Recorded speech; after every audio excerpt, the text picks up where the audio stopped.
Bom dia, pessoal. Boa tarde, boa noite. Nós vamos dando continuidade agora à nossa fisiologia respiratória, referente ao nosso capítulo 41, Guyton, 13ª edição, onde nós veremos como funciona o transporte do oxigênio e dióxido de carbono a cada um dos nossos líquidos corporais. É importante que nós tenhamos em mente e compreendamos que, para que aconteça esse transporte, é necessário primeiro a compreensão da hematose que foi mencionada no capítulo anterior para vocês, beleza? Bom, para que exista o transporte de gases, mais especificamente falando do oxigênio, que é o nosso gás em ênfase nessa aula, nós precisamos de uma proteína que se encontra dentro dos nossos eritrócitos, que é a hemoglobina. Essa proteína hemoglobina, ela é classificada como uma metalproteína que tem cadeias de globina associadas a um grupo M, no qual nós temos a união com um íon que seria o nosso íon ferro, pelo qual nós temos encaixe com os nossos átomos de oxigênio, tá certo? Essa hemoglobina, ela é a importante proteína pela qual nós temos o transporte de oxigênio e assim nós conseguimos literalmente amplificar a capacidade de captação de oxigênio. O livro diz, em teoria, que se não existisse a hemoglobina, nós teríamos 30 a 100 vezes menos captação de oxigênio pelo nosso sangue, tá certo? Mais especificamente pelos nossos eritrócitos. Então, é importante que vocês entendam, nós veremos na aula de hoje como funciona ou como funcionam alguns efeitos importantes, como seria o efeito Bohr e o efeito Haldane, certo? Dentro de alguns capítulos ou alguns slides nós veremos como isso funciona, certo? Está totalmente relacionado à curva de saturação e afinidade da hemoglobina. Bom, para que a gente comece essa aula, nós temos que entender como funciona ou repassar como funciona a difusão dos nossos gases através da membrana. Como eu tinha dito para vocês na aula anterior, a difusão desses gases de dentro dos nossos alvéolos para o interior dos nossos capilares perialveolares obedece a um princípio que é o princípio de gradiente de concentração ou pressão parcial de cada um desses gases. O oxigênio ele passa de dentro do nosso alvéolo, tá certo? Como nós vemos nessa imagem aqui, eu vou mostrar para vocês.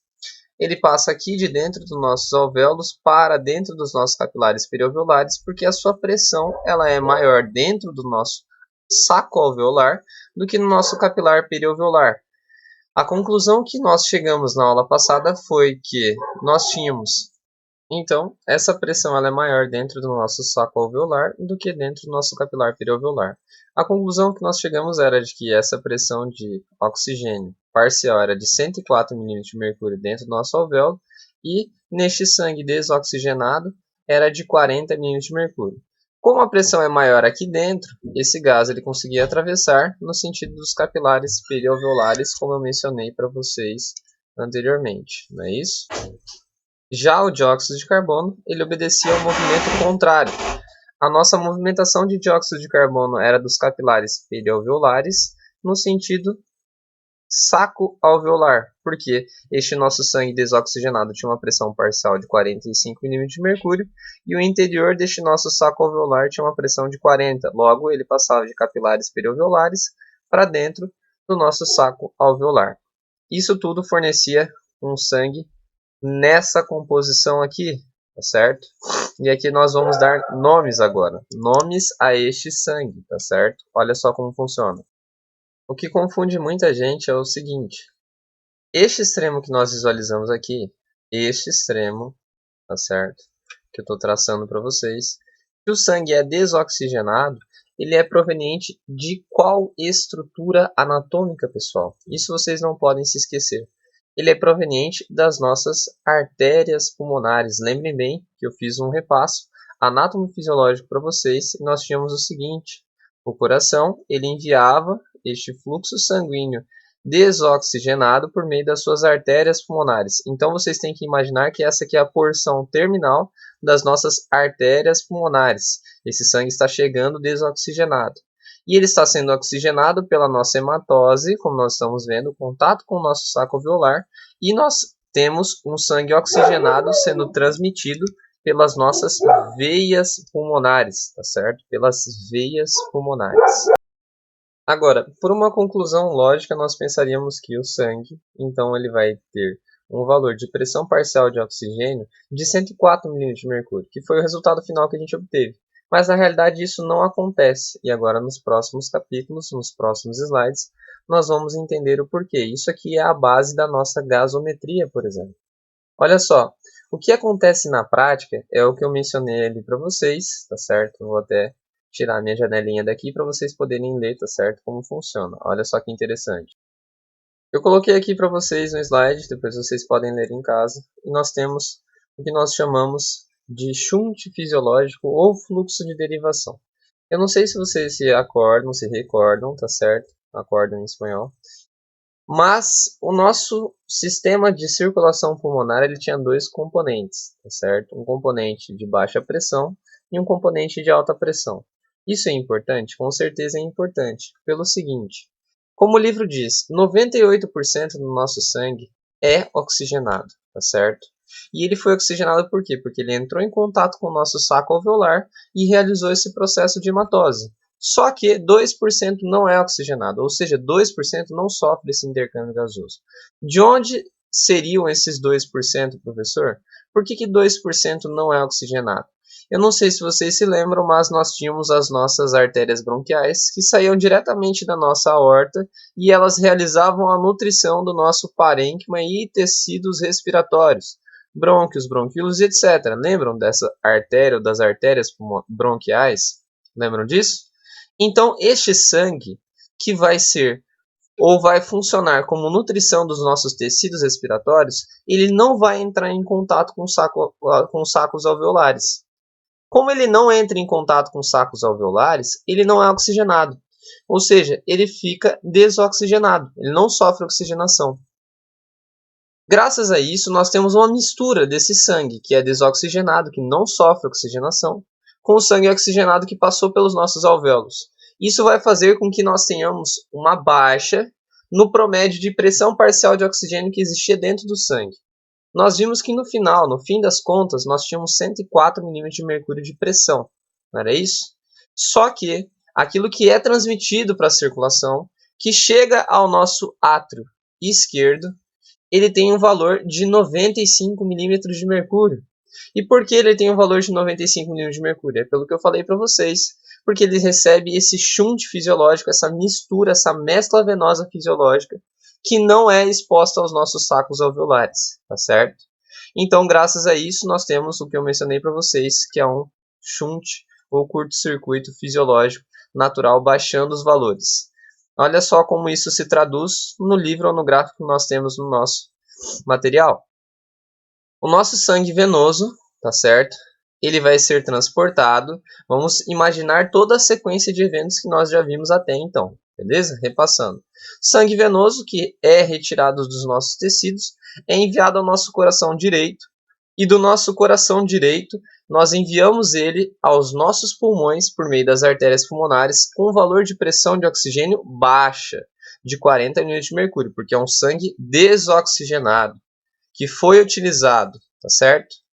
Chega até os nossos sacos alveolares e lá ele sofre um processo de hematose. Olha só como sobe o nível de pressão parcial de oxigênio, sobe para em torno de 105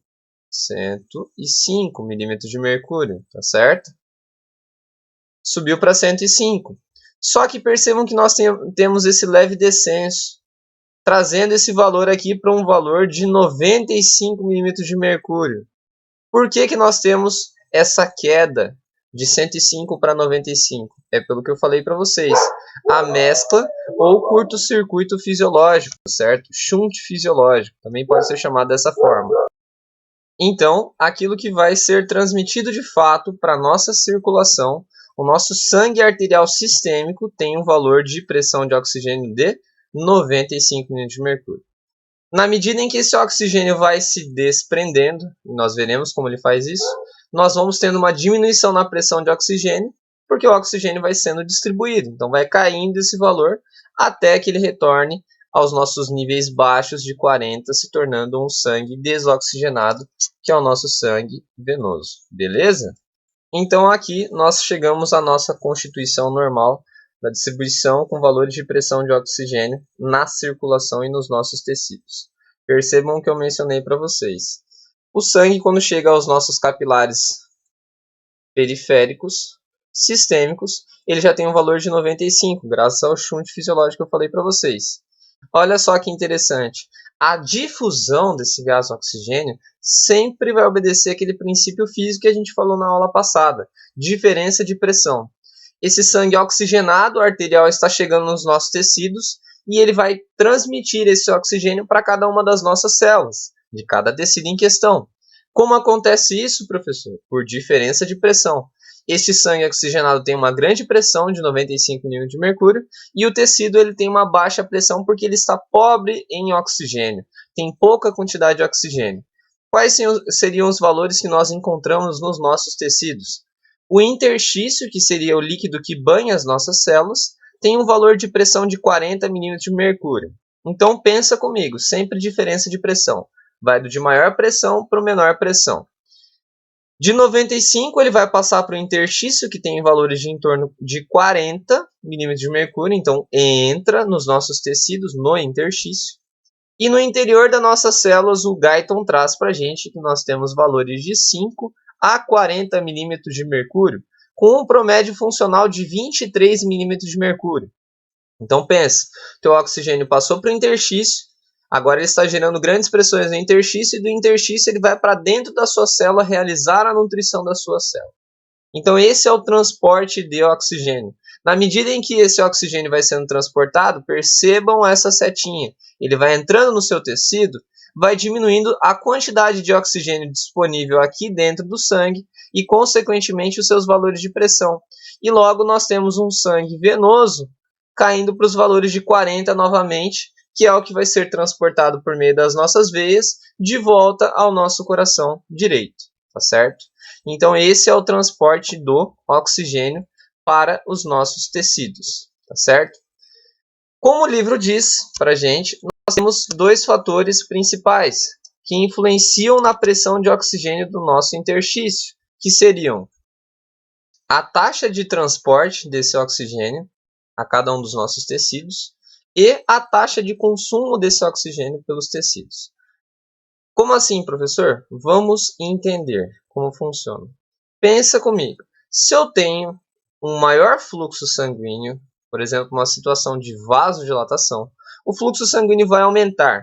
Se aumenta o fluxo sanguíneo, a quantidade de sangue que chega aumenta a quantidade de oxigênio que é fornecida ao tecido. Então aumenta também a pressão de oxigênio disponível aos nossos tecidos. Então é isso que significa o fator número 1, taxa de transporte de oxigênio aos tecidos.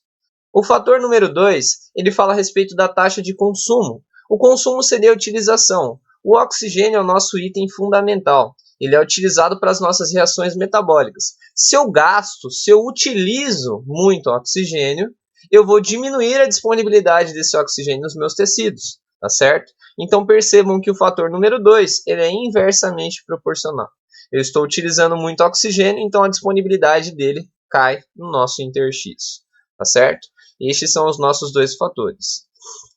O dióxido de carbono, em contrapartida, ele sempre tem valores ou trajetórias opostas ao nosso oxigênio, como eu já falei em aulas anteriores. O dióxido de carbono ele é o produto da utilização do oxigênio e ele é formado no nosso intracelular. Do intracelular, esse dióxido de carbono passa ao nosso interstício por difusão também, obedecendo aos mesmos fatores de diferença de pressão que eu falei para vocês. Desse interstício, ele vai entrar dentro dos nossos capilares. Esses capilares vão confluir em veias e vão ser transmitidos até o nosso sistema pulmonar, como nós já vimos anteriormente, para ser oxigenados pelos nossos alvéolos. Então essa é a trajetória do CO2. Ele é formado a partir da utilização do oxigênio dentro da célula, passa para o interstício, do interstício vai para os capilares, capilares, veias, coração direito, pulmões, capilares pulmonares e alvéolos para serem oxigenados novamente, tá certo? Agora, como eu falei para vocês, o dióxido de carbono sempre obedece de forma inversa ao oxigênio, tá certo? Sempre de forma inversa. Então percebam, o nosso dióxido de carbono nós vimos que ele estava em valores no nosso sangue arterial sistêmico de 40 milímetros de mercúrio, que seria uma pressão baixa, tá certo? De onde para onde passa o nosso dióxido de carbono? Como eu falei, o maior valor de pressão de dióxido de carbono está onde, pessoal? Está dentro da célula, porque ali é a fábrica de produção desse dióxido de carbono. Nós temos valores de pressão de dióxido de carbono parcial dentro da célula ou intracelulares de 46 milímetros de mercúrio. Então vai passar de onde para onde? Dentro da célula para o interstício, que tem valores de em torno de 45 milímetros de mercúrio, e entre interstício e capilares, quem tem maior pressão? O nosso interstício. Então vai do interstício para dentro dos nossos capilares. Esse é o processo de saída, tá certo? Agora, o que o livro traz para a gente é o seguinte, olha só como é interessante. O dióxido de carbono, ele tem flutuações, valores muito menores de oscilação do que o nosso oxigênio. E isso acontece pelo quê? Por conta daquele coeficiente de solubilidade que eu falei anteriormente para vocês. O oxigênio ele tem uma maior afinidade com a água, então ele tem uma maior facilidade para realizar esse trânsito entre esses espaços, tá certo? Então o dióxido de carbono ele começa, ou ele sai do intracelular, vai para o interstício e logo para dentro dos nossos capilares, o que forma um sangue venoso novamente de 45 milímetros de mercúrio, como nós já tínhamos visto na aula passada, tá certo? Bom, agora falando do transporte desses gases, a gente viu como acontece a transmissão, a difusão deles ao longo da nossa circulação, ao longo dos nossos tecidos. Para que eles sejam transportados, nós precisamos dessa nossa proteína que eu já falei anteriormente para vocês, que é a hemoglobina. 97% do nosso oxigênio está conduzido em forma a uma associação com a hemoglobina. Uma pequena parte, ou 3%, está graças à forma livre de oxigênio no nosso sangue, tá certo? Então, pessoal, o que a gente vai ver agora se chama curva de dissociação da oxihemoglobina, tá certo? Que é a hemoglobina oxigenada, e como funcionam os seus níveis ou liberações de oxigênio ao longo dos tecidos, tá certo? Bom, a saturação da hemoglobina, como um princípio, é o que vocês têm que entender, porque isso vai gerar alguns dos conceitos que vocês vão utilizar, por exemplo, na parte de gasometria, dentre outros, onde vocês vão ver os níveis de afinidade da hemoglobina. E a saturação de hemoglobina é justamente isso, tá certo? Como eu disse anteriormente, a hemoglobina é a proteína que se une ao oxigênio. O que nós veremos agora, nesses nossos slides, é que essa união ela é uma união laxa, mas ao mesmo tempo ela é uma união coerente. O que significa isso, professor? O oxigênio ele se une com a hemoglobina, tá certo? De forma reversível, ele consegue unir e separar-se, o que é importante. Imagina se ele se unisse e ele não conseguisse separar, não é isso? E ao mesmo tempo, ele tem uma afinidade importante com a hemoglobina que não é de 100%. Então, a saturação de hemoglobina no nosso sangue arterial, onde nós temos grande quantidade de oxigênio, é de 97%, como está escrito aqui para vocês. Olha lá, saturação, níveis de afinidade da hemoglobina com oxigênio, onde nós temos grande quantidade de oxigênio disponível, é de 97% no sangue arterial. No nosso sangue venoso, quando grande parte do oxigênio já passou aos nossos tecidos e nós temos uma disponibilidade mais baixa, a afinidade, o desejo da hemoglobina unir-se com o oxigênio ainda é alto. Essa saturação, ou seja, o percentual, a quantidade de hemoglobina que está unida ao oxigênio, ainda continua sendo alta. A saturação seria de 75% no nosso sangue venoso, tá certo? Então percebam isso, essa diferença de saturação. Resumindo, em poucas palavras, saturação é a união, a quantidade da hemoglobina que está unida ao oxigênio. Digamos que a gente tivesse 100% de hemoglobina no sangue arterial. Quanto dela estaria unida ao oxigênio? 97%, essa é a resposta. Agora, no sangue venoso, caiu a quantidade de oxigênio disponível para a união, porque passou para os nossos tecidos, mas ainda assim, a maior parte de hemoglobina está lá unida a esse oxigênio, que seria em torno de 75%, como eu falei para vocês. Agora vejam bem o que o livro traz para a gente. Então, olha só que interessante como funciona o transporte ou a capacidade da hemoglobina, tá certo? Essa, quem sabe, é a parte mais difícil dessa aula de hoje, certo? Vocês têm a disponibilidade desse material aí.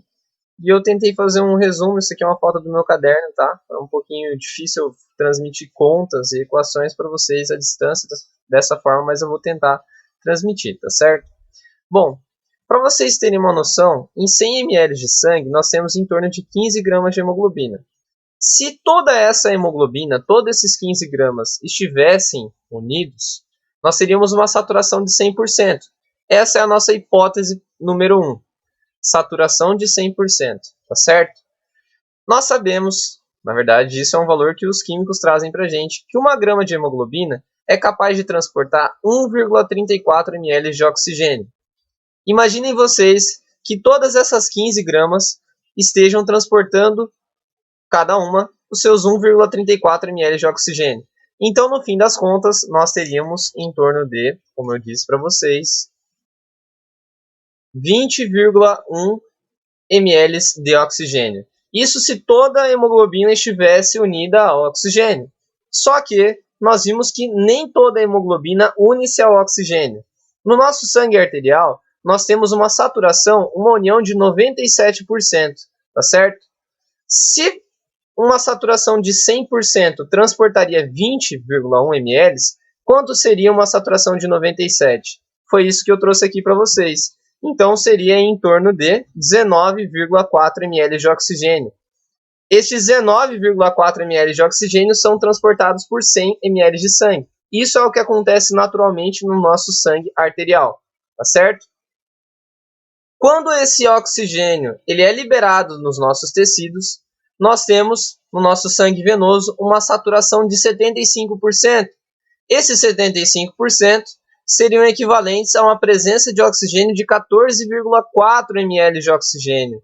Olha só, então caiu para 14,4.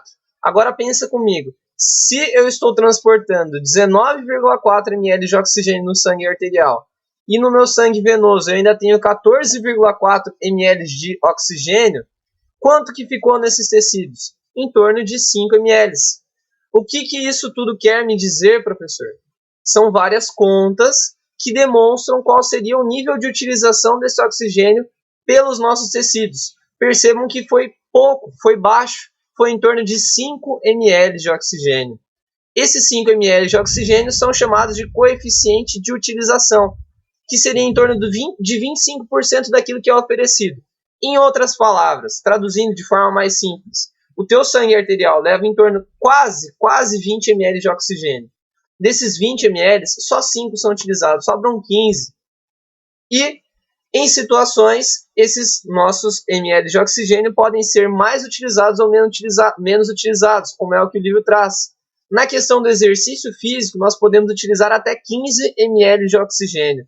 Então, nós vamos aumentar o coeficiente de utilização, aquilo que é retirado de dentro dos nossos vasos com relação à quantidade de oxigênio disponível, beleza? Tá certo? Seria isso. Agora, na sequência, nós temos uma característica importante desse oxigênio. Olha só que interessante. Se chama efeito amortiguador da hemoglobina sobre a pressão de oxigênio tissular. O que seria esse efeito amortiguador, professor?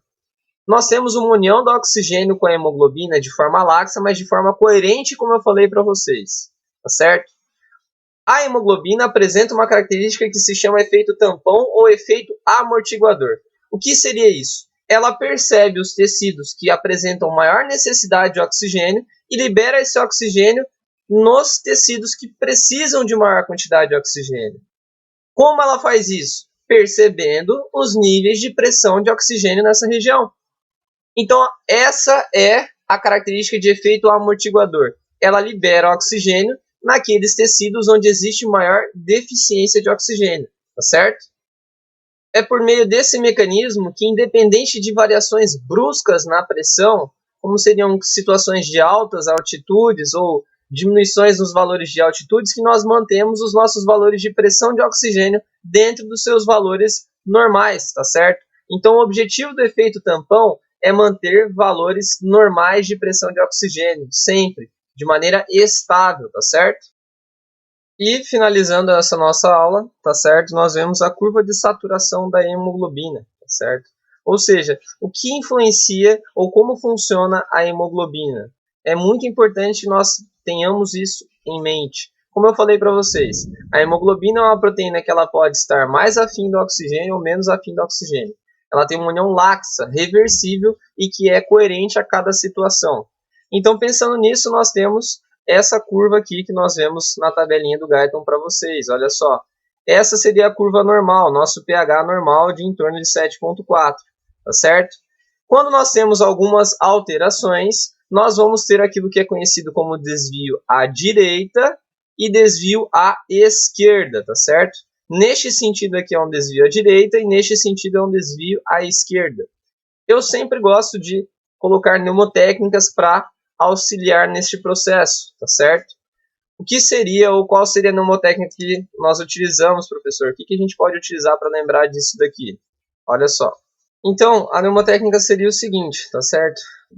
Desvio à direita, certo? Desvio à direita é tudo aquilo que diminui. Direita, diminui. Desenho, desenho, tá certo? Diminui a afinidade da hemoglobina para com o oxigênio, tá certo? Então, o desvio à direita ela acontece quando nós temos grande quantidade de íons de hidrogênio. Isso significa que esse meio está ácido. E para alcalinizar, a gente vai precisar de quem? Do oxigênio nessa reação. Então, grande quantidade de íons de hidrogênio é 1. Fator número 2, dióxido de carbono elevado. Como a gente viu em reação de equilíbrio ácido-base, dióxido de carbono ele forma ácido carbônico, o que pode e vai reduzir o nosso pH, gerando uma situação de acidose também. Então, isso vai diminuir a afinidade da hemoglobina. Por que diminui, professor? Porque esse oxigênio ele tem que ser liberado nessa região, tá certo? Fator número 3, aumento da temperatura. A temperatura separa as substâncias, então, consequentemente, em processos inflamatórios, por exemplo, a gente tem a separação desse oxigênio, tá certo? Como função de reparação. E, por último, aumento do BPG, que é o difósforo ou bifosfoglicerato, que nós veremos na sequência o que é, tá certo? Então, o primeiro fator que nós vemos é o difosfoglicerato ou bifosfoglicerato. Essa é uma substância que se encontra no nosso interior, das nossas hemácias, que faz com que sempre, de forma constante, a nossa hemoglobina ela já tem uma redução na sua afinidade natural com o oxigênio. Professor, não entendi nada com nada. Vamos voltar e traduzir isso. A hemoglobina, a proteína em si, ela é muito afim do oxigênio. Então, a gente precisa de uma pessoa no meio, impedindo que essa afinidade seja de maneira irreversível. Quem é essa situação? Quem é esse obstáculo? É o difosfoglicerato. Então, o difosfoglicerato está no meio, literalmente reduzindo a afinidade da hemoglobina com o oxigênio. Em situações, nós temos um aumento na quantidade de fosfoglicerato e isso faz com que o oxigênio também seja liberado, tá certo? Podem ser em processos inflamatórios, entre outros, tá certo?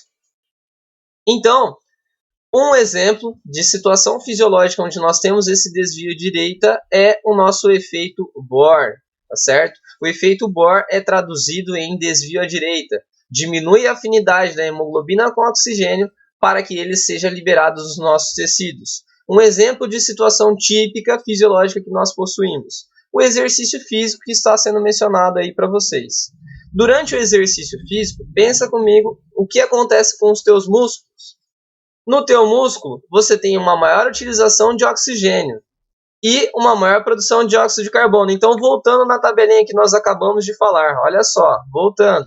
Durante o exercício físico, a gente não aumenta a quantidade de oxigênio nessa região? Aumenta. Então, aumentando a quantidade de dióxido de carbono nessa região, nós estamos desviando à direita. Nós estamos fazendo com que essa hemoglobina ela comece a querer se separar. Para quê? Para liberar o oxigênio e tampar esse efeito dessa região, tá certo? Outra situação, quando nós estamos realizando exercício físico, nós temos produção de substâncias ácidas, tá certo? A exemplo do ácido lático. O ácido lático ele tem íons de hidrogênio, então nós temos maior quantidade de íons de hidrogênio? Sim, nós temos. Nós não temos maior aumento da temperatura durante o exercício físico? Não dá aquela sensação de calor pela vasodilatação e etc? Sim. Então tudo isso é um conjunto de fatores que desvia a direita também, tá certo?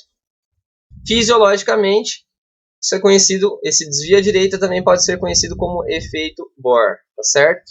E para finalizar a nossa aula, o efeito contrário que nós temos seria o efeito Haldane, tá certo? Bom, com relação ao transporte de dióxido de carbono agora, nós falamos de transporte de oxigênio, e o transporte de oxigênio ele acontecia principalmente pela hemoglobina. E o dióxido de carbono? Ele é transportado sob qual forma? A principal forma de transporte de dióxido de carbono é na forma do íon bicarbonato.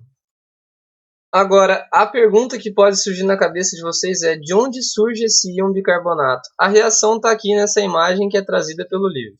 Bom, a nossa célula produz dióxido de carbono, como nós já vimos, a partir da utilização do oxigênio. Esse dióxido de carbono, como nós já sabemos desde um princípio da fisiologia, ele é uma substância lipossolúvel, atravessa essa membrana tranquilamente, inclusive a membrana do nosso endotélio capilar. Então, o dióxido de carbono ele se encontra aqui, e agora ele vai adentrar o interior da nossa hemácia, tá certo? Na medida em que ele entra no interior da nossa hemácia, ele se une com a água, que se encontra no interior dessas hemácias. H2O mais CO2 nós já sabemos que forma ácido carbônico. E, por incrível que pareça, no interior das nossas hemácias nós também apresentamos a anidrasa carbônica que eu mencionei para vocês em equilíbrio ácido-básico. Essa anidrasa carbônica vai quebrar o nosso ácido carbônico em bicarbonato e H+. Por que ela faz isso? Porque ela quer amortiguar. Automaticamente esse H+, ele vai se unir com a minha hemoglobina, tá certo? Literalmente formando um tampão. Lembra que eu falei para vocês que a hemoglobina ela poderia formar um tampão? Então, sob qual situação isso acontece? Nesse exemplo. Então, o íon hidrogênio vai se unir com a hemoglobina e o nosso íon bicarbonato vai ser liberado diretamente no plasma. Então percebam que grande quantidade de dióxido de carbono faz com que forme grande quantidade de ácido carbônico. Esse ácido carbônico vai liberar o H+, se une com a proteína hemoglobina e o bicarbonato é liberado no nosso plasma, tá certo? Então a principal forma de transporte é sob a forma de íon bicarbonato. Depois, nós temos o íon bicarbonato também, nós temos a forma de transporte do dióxido de carbono associado com hemoglobina e outras proteínas, seria em torno de 23%. E, finalizando, em torno de 7%, nós teríamos da forma dissolvida, tá certo? Bom, isso é uma síntese do nosso capítulo 41, tá certo? Muito obrigado, pessoal. Até a próxima. Tchau, tchau.